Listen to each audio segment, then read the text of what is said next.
I hit this issue today and here is the quick fix that solved it. If you're struggling with a payment not going through on Splitit, follow these steps to get it sorted out. Step 1. Check your payment method. Ensure that the payment method you are using is valid and has sufficient funds. Sometimes, expired cards or insufficient balances can cause transactions to fail. Step 2. Verify billing information.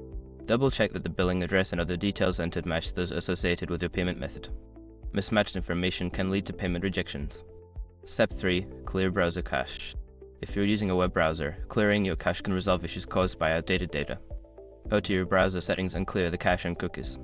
Step 4. Try a different browser or device. If the issue persists, switch to a different browser or device.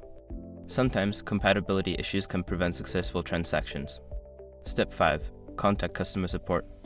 Before filing a refund or dispute, use the eshrock.com link in the description to open the refund dispute deadline calculator and confirm your deadline.